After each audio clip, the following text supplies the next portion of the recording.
అందరికీ నమస్కారం. నిన్న చూస్తే జగన్ మోహన్ రెడ్డి గారు అదే పులివెందుల ఎమ్మెల్యే గారు టూర్ ప్రోగ్రామ్ చూస్తే నిజంగా ఒక డ్రామాను తలపించిందండి. ఎందుకంటే ఎప్పుడు కూడా ప్రశాంతంగా ఈరోజు ఇప్పుడు ఇంతకు ముందు ఎప్పుడు ఫ్యాక్షన్ రాజకీయాలతో సతమతం అయిపోతూ ఎప్పుడు ఎవరు ఉంటారో ఎప్పుడు ఎవరు నరికివేయబడతారో అన్న భయంగా ఉన్న రాయలసీమ ఆ రోజు చంద్రబాబు నాయుడు గారు సీఎంగా ఉండేటప్పుడు ఆ రోజు ఫ్యాక్షన్ మీద ఉక్కుపాదం మోపి సుమారుగా ఫ్యాక్షన్ రాజకీయాలకే ఆ రోజు నుంచి వదిలేసేటట్టుగా పరిస్థితులు ఉండి అక్కడ కూడా చాలా మంది నాయకులు కానీ అదేవిధంగా రాయలసీమ వాసులు కానీ ఫ్యాక్షనిజాన్ని పక్కన పెట్టి వ్యాపారాల పేరిట పరిశ్రమల పేరిట వ్యవసాయం చేసుకుని వాళ్ళ జీవనోపాధి సాగిస్తున్న నేపథ్యంలో రాయలసీమని రత్నాలసీమ చేయాలి అన్న ఆకాంక్షిస్తున్న చంద్రబాబు నాయుడు గారి నేతృత్వంలో ఎన్డీఏ నేతృత్వంలో జగన్మోహన్ రెడ్డి ఏదో రకంగా శవ రాజకీయాలు చేసైనా ఫ్యాక్షన్ రాజకీయాన్ని మళ్ళా తెరలేపాలి అనే ఉద్దేశంతో నిన్న అతను చేసిన ఒక డ్రామాను చూస్తూ ఉంటే ప్రజలు కూడా ఇలాంటి వాడినే ఇంతకు ముందు 151 సీట్లు ఇచ్చి మనం సీఎం చేశామని సిగ్గుపడే పరిస్థితి కనిపిస్తూ ఉంది. ఎందుకని చెప్తున్నానంటే ఒక కుటుంబ కలహాల నేపథ్యంలో జరిగిన ఒక హత్య, ఇంకా దినకర్మ కూడా ఐ థింక్ ఈ రోజు అనుకుంటా దినకార్యం కూడా, అటువంటి నేపథ్యంలో ఒక బాధితుడిని బాధిత కుటుంబాన్ని పరామర్శించాల్సిన తీరు చూస్తే నిజంగా ఇలాగా పరామర్శిస్తారు. దట్టు ఒక 5 సంవత్సరాలు 151 సీట్లు ప్రజలు ఇచ్చిన సీఎంగా చేసిన వ్యక్తి, అఫ్ కోర్స్ ఆ రోజు అతను చేసిన అన్యాయాలు అక్రమాలు బట్టి సుమారుగా దగ్గర ఇప్పుడు మళ్ళీ 11 సీట్లకు పడిపోయిన వ్యక్తి పరామర్శకి వెళ్ళినప్పుడు కూడా 11 సీట్లు వచ్చినా కూడా బుద్ధి రాకుండా ఆ పరామర్శించిన తీరు చూస్తూ ఉంటే నిజంగా చాలా బాధ అనిపించే పరిస్థితి. అదేవిధంగా అతను నైజం కూడా బయటపడిన పరిస్థితి మనందరికీ కనిపిస్తుంది. లాస్ట్ 5 years ఒక స్టేట్ స్పాన్సర్డ్ టెర్రరిజం అని ఎక్కువగా ప్రోత్సహించి ఎప్పుడు చూసినా ఎక్కడ చూసినా దాడులు, హత్యలు, మానభంగాలు, కబ్జాలు ఇలాంటి సిచ్యువేషన్తోనే 5 సంవత్సరాలు కూడా గడిపేసి ఈరోజు తిరిగి ఎన్డీఏ గవర్నమెంట్ మీద బురద చల్లే పరిస్థితి కనిపిస్తూ ఉంది. ముఖ్యంగా ఒకటి మాత్రం క్లియర్గా చెప్పాలండి, లాస్ట్ 5 yearsలో మేము చెప్పామండి, ఐపీసీ సెక్షన్ ప్రకారం అన్నది కాకుండా వైసీపీ సెక్షన్ ప్రకారం అని చెప్పి పోలీసుల చేత కూడా పనిచేయించి పోలీస్ వ్యవస్థని కూడా నిర్వీర్యం చేసేసి ఈరోజు అదే పోలీసు వ్యవస్థ మీద విరుచుకుపడే పరిస్థితి చూస్తూ ఉంటే జగన్మోహన్ రెడ్డి మానసిక పరిస్థితి కూడా మేము జాలిపడాల్సిన సందర్భం. నిన్న టూర్ ప్రోగ్రాంలో కూడా ఏదో భద్రతా వైఫల్యాలు వచ్చినాయి, ఏదో ఇష్టానుసారంగా పోలీసులు భద్రత కల్పించలేకపోయారు, గవర్నమెంట్ భద్రత కల్పించలేకపోయిందని నిన్న చాలా మంది బయటకు వచ్చి మాట్లాడిన పరిస్థితి. ఒక జగన్మోహన్ రెడ్డి అన్న వ్యక్తి ఒక పులివెందలకి మాత్రమే ఒక ఎమ్మెల్యే, అతనికి ప్రతిపక్ష హోదా లేదు. అయినప్పటికీ అతను ఒక ఎక్స్ సీఎం అన్న ఒకే ఒక కారణంతో ఆయన టూర్ ప్రోగ్రాం గురించి మాట్లాడినప్పుడు మేము చాలా క్లియర్గా 1100 మంది అప్రాక్సిమేట్లీ 1100 మంది పోలీస్ బలగాల్ని డిఎస్పీ స్థాయి నుంచి రోప్ పార్టీస్ వరకు అంటే ఏపీఎస్పీ బెటాలియన్స్ వరకు దగ్గర 1100 మంది పోలీసులను పెట్టాం. అంటే మీరు అనుకోవచ్చు ఒక ఎక్స్ సీఎంకి 1100 మంది పోలీసులు ఎందుకండి అని, కానీ అతను వెళ్తున్న ప్రాంతం చాలా సెన్సిటివ్ ప్రాంతం. తను వెళ్తున్న ప్రాంతంలో ఏదైనా గొడవలు జరిగే పరిస్థితి ఉండి లా అండ్ ఆర్డర్ కనుక ఇబ్బంది పడితే సామాన్యమైన ప్రజలు ఇబ్బంది పడతారు అని ఒకే ఒక కారణంతో గౌరవ ముఖ్యమంత్రి గారి ఆదేశాల మేరకు డీసీపీ గారు అందరూ కలిసి సుమారుగా 1100 మందిని అక్కడ డిప్లాయ్ చేశాం. వాళ్ళు డిప్లాయ్ చేయటమే కాదు, ప్రతి ఒక్కరికి కూడా వాళ్ళకి అక్కడ బాడీ ఆన్ కెమెరాస్ కానీ, రోప్ పార్టీస్ కానీ, మళ్ళీ పబ్లిక్ అడ్రస్ సిస్టమ్స్ కానీ, డ్రోన్స్ కానీ, ఏరియల్ సర్వేలెన్సెస్ గురించి డ్రోన్స్ కానీ, ఫైర్ టెండర్స్ కానీ, అంబులెన్సెస్ కానీ, గ్యాస్ గన్స్ కానీ ఇవన్నీ కూడా పెట్టుకున్నాం. అంటే సాధారణంగా ఒక విఐపి వచ్చినప్పుడు ఎటువంటి ట్రీట్మెంట్ చేసుకుంటామో ఆ ట్రీట్మెంట్ అంతా కూడా ఒక సాధారణ ఒక పులివెందుల ఎమ్మెల్యేకి కూడా కేవలం ఎక్స్ సీఎం అన్న కారణంతో మేము ఇవ్వడం కూడా జరిగింది. ఆ సంగతి కూడా మీరందరూ కూడా గమనించాలి.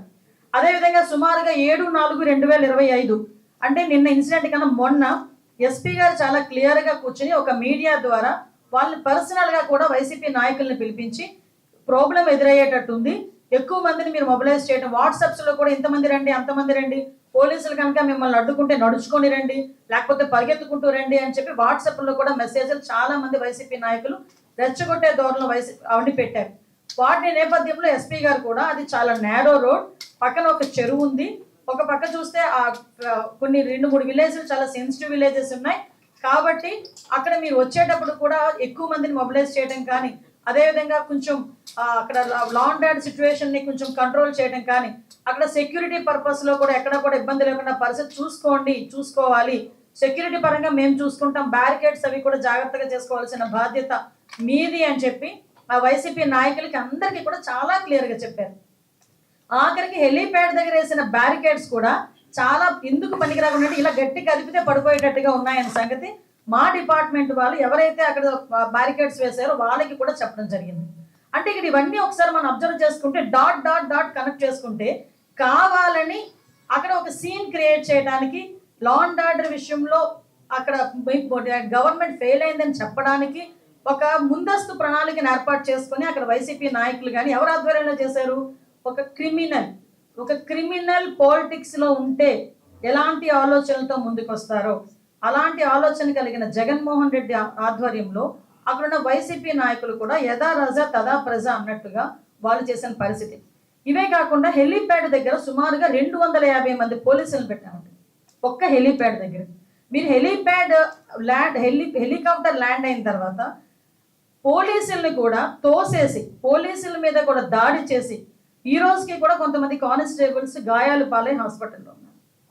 అంటే మేము అక్కడ కనుక గట్టిగా మాట్లాడి గట్టిగా మేము ఏదైనా ప్రొటెక్ట్ చేస్తే పోలీసులు మమ్మల్ని అడ్డుకున్నారు అంటారు. మేము అయినప్పటికీ కూడా ప్రొటెక్ట్ చేయడానికి చూసినా ఒక విఐపి అక్కడ ఉన్నారు, అక్కడ మీ ఎక్స్ సీఎం ఉన్నారు, అతని ప్రొటెక్షన్ మా బాధ్యత అని మా పోలీసులు ముందుకు వచ్చి 250 మంది పోలీసులు ఓన్లీ ఒక హెలీప్యాడ్లోనే ఉంటే వాళ్ళని తోసుకుంటూ నెట్టుకుంటూ దాడి చేసి మొత్తం అందరూ కూడా హెలికాప్టర్ దగ్గర చేరుకున్నారు. మీరు ఒకసారి ఆ ఫోటో మీకు అందరికీ షేర్ చేస్తాను. ఒక ఫోటో డ్రోన్ విషయంలో ఒక ఫోటో ఉంది. అసలు హెలికాప్టర్ ల్యాండ్ అయిన తర్వాత ఇంచుమించుగా మినిమం 50 మీటర్ల 100 మీటర్ల వరకు కూడా ఎవరు రాకూడదు, రారు కూడా. ఎందుకంటే వింగ్ పొజిషన్ ఉంటుంది, మళ్ళీ ప్రాబ్లం అవుతుంది, సెక్యూరిటీ పర్పస్ కూడా ఉంటుంది. అంటే వాళ్ళు మాకు వచ్చిన కొంత మరి సమాచారం మేరకు అక్కడికి వెళ్ళి వీళ్ళు కూడా హెలికాప్టర్ని ధ్వంసం చేయడానికి కూడా సిద్ధపడ్డారు. ఎందుకు ఇవన్నీ జరుగుతున్నాయి? తిరిగి అతగాడు హెలికాప్టర్ నుంచి వెనకాతలకి హెలికాప్టర్లో వెళ్ళకూడదు, అతను బై రోడ్ వెళ్ళాలి. దానికి ఏ రకంగా చేయాలని ముందస్తు ప్రణాళిక అంతా చేసుకున్నారు. పైగా ఈరోజు పోలీసుల్ని మీరు తప్పుపడుతున్నారు. అక్కడ పోలీసులు కూడా అక్కడ హెలిప్యాడ్ బ్యారికేడింగ్ దగ్గర కూడా చాలా క్లియర్గా మేము చెప్పడం జరిగింది. ల్యాండింగ్ టైం చూసుకుంటానండి అక్కడ దగ్గర మనకి అతను 11:04 అతను ల్యాండ్ అయ్యారు. ల్యాండ్ అయిన తర్వాత చాలా క్లియర్గా అందరూ కూడా అందరూ కూడా లోపలికి వచ్చేసి అతన్ని ఇబ్బంది పెడితే పోలీసులు వాళ్ళందరినీ కూడా తోసుకుంటూ విఐపీని తీసుకొచ్చి కారులో ఎక్కించి పంపించడం జరిగింది. పంపించిన తర్వాత వీళ్ళు ఏమన్నారు, ఆ విండ్ షీల్డ్ ఎక్కడో క్రాక్ అయింది, ఒక ఎయిర్ క్రాక్ లా కనిపించింది, అబ్జర్వ్ చేశారు. అబ్జర్వ్ చేసిన తర్వాత అది ఎప్పుడు జరిగిందో తెలియదు, ఎలా జరిగిందో తెలియదు. కానీ వెళ్ళేటప్పుడు మేము అందులో హెలికాప్టర్లో వెళ్ళలేం కాబట్టి మేము బై రోడ్ వెళ్తాము అన్నారు.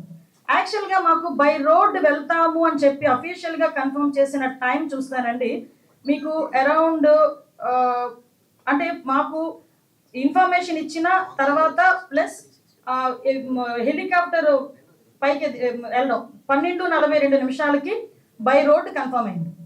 12:42 బై రోడ్ కన్ఫర్మ్ అయింది. 12:56 చాపర్ టేకాఫ్ అయిపోయింది. నాకు అర్థం కాదు ఏంటంటే ఇక్కడ ఒక స్టెప్ బై స్టెప్ చూసుకుంటే 12:42 రోడ్ మార్గాన్ని వెళ్తాము అని ఎందుకు చెప్పారు? హెలికాప్టర్ చాపర్ వాడు పైలట్ మేము మళ్ళీ పైకి తీసుకెళ్ళలేము, మాకు ఇబ్బంది అవుతుంది, టెక్నికల్ ఇష్యూస్ ఉన్నాయి కాబట్టి అతను ఏ ప్రోటోకాల్ ప్రకారం చెప్పాడు, ఏ టెక్నికల్ బేస్డ్ అని అతను చెప్పాడు, లేకపోతే అతను ఎందుకు ఇబ్బంది పడ్డాడు తిరిగి విఐపీని తీసుకెళ్ళటానికి, ఇది ముందస్తు ప్రణాళిక, లేకపోతే అతను వన్ సైడ్కే చాపర్ మాట్లాడుకున్నాడా, ఇవన్నీ కూడా మనం ఆలోచన చేసుకోవాలి.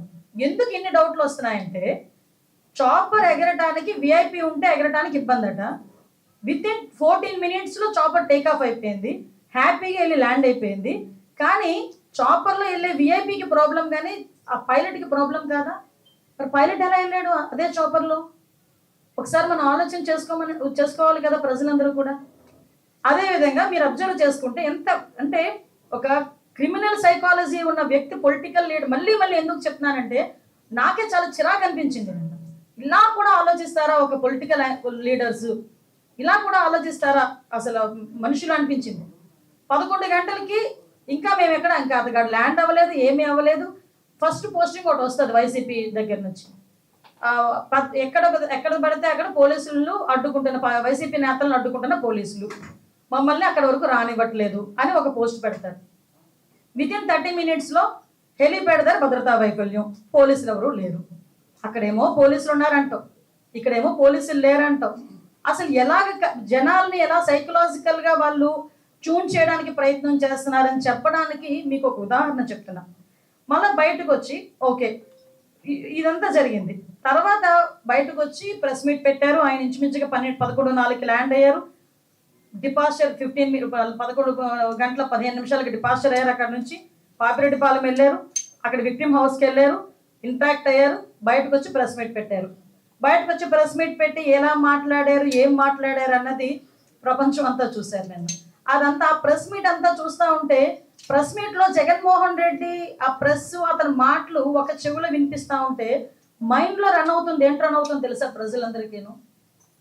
ఇదే జగన్మోహన్ రెడ్డి లాస్ట్ 5 సంవత్సరాలు చేసిన అరాచకాలన్నీ ప్రజల మైండ్లో రివైండ్ అవుతున్నాయి. ఎలా రివైండ్ అవుతున్నాయి? మాట్లాడితే లా అండ్ ఆర్డర్ లేదు, లా అండ్ ఆర్డర్ లేదు, లా అండ్ ఆర్డర్ లేదు. అసలు నాకు అర్థం కాలేదు. ఇంతకు ముందు చంద్రబాబు నాయుడు గారు ప్రతిపక్ష నేతగా ఉండేటప్పుడు చలో ఆత్మకూరు అని చెప్పి పిలిపిస్తే నువ్వు ఇంటి దగ్గరకు వచ్చి తాళ్లు కట్టి గేట్లకు తాళ్లు కట్టి ఆయన హౌస్ అరెస్ట్ చేసిన పరిస్థితి కూడా మర్చిపోయాడు ఆయన ఏమైనా? ఒక పక్క నుంచి చూస్తే అదే సందర్భంలో వైజాగ్ వచ్చి ఆయన వైజాగ్ టూర్ పెట్టుకుంటే ఎయిర్పోర్ట్ నుంచి బయటకు రానివ్వకుండా గూండాలను పెట్టి అతని మీద దాడి చేయించిన పరిస్థితి మర్చిపోయారు Jaganmohan Reddy. Law and order గురించి మాట్లాడుతున్నాడు ఆయన. నేను ఇప్పుడు ఆయన ఎక్స్ సీఎంగా చంద్రబాబు నాయుడు గారు ఉన్నప్పుడు ఆయన చేసిన అరాచకాల్లో ఏదో మచ్చుకు కొన్ని చెప్తున్నాను. అదేవిధంగా రామతీర్థాలకి రాముడు తల నరికేశారని రామతీర్థాలకి గౌరవ అప్పుడు ఎక్స్ సీఎం ఇప్పుడు సీఎం గారు చంద్రబాబు నాయుడు గారు వెళ్తే లారీలను అడ్డగా పెట్టి రోడ్డు మీద కూర్చోబెట్టే సందర్భం మర్చిపోయారు ఆయన. ఇదే చంద్రబాబు నాయుడు గారు అమరావతి పర్యటన పెట్టుకుంటే బస్సు యాత్ర చేస్తే ఆ బస్సు మీద రాళ్ళు రువితే అది భావ స్వేచ్ఛ ప్రకటన అని నీ పోలీస్ చేత ఒక రోజు మాట్లాడించిన సందర్భాన్ని మర్చిపోయాడా జగన్మోహన్ రెడ్డి? అదేవిధంగా మనం ఆలోచన చేసుకుంటే ఒక పార్టీ ఆఫీస్ మీద దాడి ఏ సందర్భంలో పార్టీ ఆఫీస్ మీద దాడులు జరిగినాయా అండి ఇన్ని సంవత్సరాలు స్వతంత్రం వచ్చిన తర్వాత? ఒక పార్టీ ఆఫీస్ మీద దాడి జరిగింది. ఎందుకు ఇలా జరుగుతుంది? డీజీపీ ఆఫీస్ పక్కనే ఉన్న పార్టీ ఆఫీస్ మీద దాడి జరిగింది అంటే అది మాకు బీపీలు పెరిగిపోయినాయి, మా కార్యకర్తలకి బీపీలు పెరిగి చేశారు అని సాక్షాత్తు సీఎం కుర్చీలో కూర్చున్న జగన్మోహన్ రెడ్డి మాట్లాడిన తీరు జనాలు మర్చిపోయారు అనుకుంటున్నారా? అదేవిధంగా మన కస్టోడియల్ టార్చర్ నేను మాట్లాడాడు ఎవడో వీడియో చూసుకొని ఆ ఎమ్మెల్యే వీడియోలో చూపిస్తూ పోలీసులు ఇలాగ మమ్మల్ని ఇబ్బంది పెట్టారని మాట్లాడారు. ఆ సంస్కృతికి మాది కాదబ్బా. కస్టోడియల్ టార్చర్ పెట్టి ముసుగులు వేసుకొని కొడుతూ వీడియో కాల్లో చూసి ఆనందపడిన సందర్భాలు మీరు మర్చిపోయారేమో కానీ ప్రజలు ఇంకా మర్చిపోలేము. మేము ఎలాగో మర్చిపోలేము, ప్రజలు కూడా మర్చిపోలేము. లోకేష్ గారి మీద కేవలం ప్రశ్నించినందుకు 23 కేసులు పెట్టిన పరిస్థితి మర్చిపోయారు. ఈరోజు అద్భుతం ఏంటంటే ఈరోజు అసెంబ్లీలో ఉన్న ఎమ్మెల్యేల్లో 85 to 90% ఎమ్మెల్యేలు అందరికీ కూడా లాస్ట్ 5 సంవత్సరాల్లో జగన్మోహన్ రెడ్డి గారు పెట్టిన కేసులు 90% ఎమ్మెల్యేల మీద ఉన్నాయి. మరి ఈ రోజు నువ్వు వచ్చి లా అండ్ ఆర్డర్ గురించి మాట్లాడతావు, చంద్రబాబు నాయుడు గారి గురించి మాట్లాడతావు, పవన్ కళ్యాణ్ గారి గురించి మాట్లాడతావు. పవన్ కళ్యాణ్ అక్కడ సీఎం మీద కేసులు ఉన్నాయి, డిప్యూటీ సీఎం మీద కేసులు ఉన్నాయి. సీఎం ఇప్పుడున్న సీఎం గారిని రోడ్డు మీద నిలబెట్టావు, డిప్యూటీ సీఎం గారిని రోడ్డు మీద పడుకోబెట్టావు. ఇప్పుడున్న స్పీకర్ గారి మీద కేసులు ఉన్నాయి, డిప్యూటీ స్పీకర్ గారికి కస్టోడియల్ టార్చర్స్ ఉన్నాయి, హోమ్ మినిస్టర్ నా మీద 23 కేసులు ఉన్నాయి. అలాంటిది చూసుకుంటే మొత్తం అందరు మినిస్టర్స్ మీద అందరు ఎమ్మెల్యేస్ మీద సుమారు 90% ఎమ్మెల్యేస్ మీద కేసులు ఉన్నాయి. అదేవో హత్యల కేసులో, కబ్జాల కేసులో, దొంగతనాల కేసులు, ఆ కేసులు ఈ కేసులు కాదండి. కేవలం ప్రశ్నించినందుకు మా మీద పెట్టిన కేసులు ఇవన్నీ. నువ్వు ఈ రోజు వచ్చి మాట్లాడుతున్నావు. ఈ రోజు మేము ఎంత ట్రాన్స్పరెన్సీగా పనిచేస్తున్నామంటే జగన్మోహన్ రెడ్డి నేను పలానా ఓకే సవాల్ వస్తేనే బెంగళూరు నుంచి వస్తావు, ఎక్కడైనా శవరాజకీయం చేయాలనుకుంటే బెంగళూరు నుంచి వస్తారు మీరు. ఎస్ కాదని చెప్పట్లేదే. మీరు ఎక్కడికి వెళ్తారని మీరు పర్మిషన్ పెడితే ఏ రోజైనా మిమ్మల్ని హౌస్ అరెస్ట్ చేసిన సందర్భాలు ఉన్నాయా? మిమ్మల్ని మీ నాయకులను ఎవరైనా హౌస్ అరెస్ట్ చేసిన సందర్భాలు ఉన్నాయా? ప్రివెంటివ్ అరెస్ట్ ఏమైనా చేస్తున్నామా? పరదాలు ఏమైనా కడుతున్నామా? పోలీస్ బందోబస్తుల మధ్యలో మేము ఏమైనా వెళ్తున్నామా? ఒకసారి ఆలోచన చేయండి. ఇవన్నీ మేము అంత ట్రాన్స్పరెన్సీగా ఒక ప్రతిపక్ష నాయకుడు కూడా కాదు, ఎక్స్ సీఎంకి ఇవ్వాల్సిన గౌరవం ఇచ్చి Z+ సెక్యూరిటీ ఇచ్చి అంటే ఆయనకి ఇవ్వాల్సిన భద్రత కన్నా ఎక్కువ ఇచ్చి మేము పంపిస్తా ఉంటే ఈరోజు బయటకు వచ్చి భద్రతా వైఫల్యం. ఎస్ నేను హోమ్ మినిస్టర్గా మాట్లాడుతున్నా. ఒకసారి భద్రతా వైఫల్యం అని మీరు మాట్లాడుతున్నారు, నేను చర్చకు సిద్ధంగా ఉన్నా. ఏ రకంగా భద్రతా వైఫల్యం అయిందో మీరు అక్కడికి వెళ్ళి ఎలా మాట్లాడుతున్నాడంటే జగన్మోహన్ రెడ్డి పోలీసులు బట్టలు ఊడదీస్తా నిజంగా దమ్మున్నవాడా? ఎస్ఐ బయటకు వచ్చి ఎస్ఐలు అదేవిధంగా మహిళా పోలీసులు కూడా బయటకు వచ్చి ఏ రకంగా మాట్లాడుతున్నారు అని ఒక ఎక్స్ సీఎంని నిలదీసే పరిస్థితి వచ్చిందంటే సిగ్గుపడాలి ఈరోజు జగన్మోహన్ రెడ్డి. ఎందుకు ఇలా మాట్లాడేనా అని సిగ్గుపడాలి. నిజంగానే అనిపించింది. ఒక పోలీస్ కాకి చొక్కా ఒంటి మీదకి రావాలంటే ఏదో బయటికి వెళ్ళి సిఎంఆర్లోనో లేకపోతే ఎక్కడో లక్కీ షాపింగ్ మాల్కో లేకపోతే ఇంకో షాపింగ్ మాల్కి వెళ్ళి కొని తెచ్చుకున్నంత ఈజీ కాదు కాకి చొక్కా మీద పడ్డం అంటే. ఆ కాకి చొక్కా పోలీస్ కానిస్టేబుల్ దగ్గర నుంచి ఐపీఎస్ వరకు కాకి చొక్కా ఒంటి మీద పడాలంటే ఎగ్జామ్స్ రాసుకొని రన్నింగ్లు పాస్ అయ్యి వాళ్ళు బాడీ ఫిజికల్ ఫిట్నెస్కి వాళ్ళు పాస్ అయ్యి అదేవిధంగా ఇంటర్వ్యూలకి అటెండ్ అయ్యి కఠోరమైన శ్రమ చేస్తే తప్ప ఆ పోలీస్ చొక్కా ఒంటి మీదకి రాదు, ఆ కాకి చొక్కా ఒంటి మీదకి రాదు. అటువంటి కాకి చొక్కా నేను ఓడదీస్తాడట. అది కూడా ఒక ఎక్స్ సీఎం మాట్లాడే భాష ఏమిటో నాకు ఒక అర్థం కావట్లే. అందులో ఆడవాళ్ళు ఉన్నారు. అనంతపురం ఎస్పీ ఒక లేడీ, అనంతపురం డిఐజీ ఒక లేడీ, అక్కడ చాలామంది లేడీ పోలీస్ కానిస్టేబుల్స్ ఉన్నారు, లేడీ ఎస్ఐస్ ఉన్నారు. అలాంటి వాళ్ళ గురించి బట్టలు ఊడదీస్తాం అలాగే ఇలాగా మాట్లాడుతూ ఉంటే సిగ్గనిపించట్లేదా? సంస్కారమేనా అది? కనీసం ఒక సంస్కారంతో కూడిన మాట ఒక ఎక్స్ సీఎంగా మాట్లాడాలి అన్న ఇంగిత జ్ఞానం లేకుండా ఎక్కడికి వచ్చి మాట్లాడుతున్నాడు? ఇది ఒక విక్టిమ్ హౌస్ దగ్గరకు వచ్చి మాట్లాడే పరిస్థితులు. ఎవరి గురించి వెనకేసుకొస్తున్నాడు? ఒక పోసాని కృష్ణమురళి గురించి, ఒక నందిగాం సురేష్ గురించి వెనకేసుకొస్తున్నాడు. మేము ఈరోజు ఇందాక మేము చెప్పాం ఎమ్మెల్యేలు ఎంపీల గురించే మాట్లాడాం. నిజంగా ఈరోజు చెప్తే కార్యకర్తలు కానీ అదేవిధంగా ఇంచుమించుగా చూస్తే దగ్గర మామూలు సామాన్య ప్రజల మీద కానీ వాళ్ళు పెట్టిన కేసులు ఇవన్నీ కోకొల్లలు ఉన్నాయి. కొన్ని వేల కేసులు ఉన్నాయి.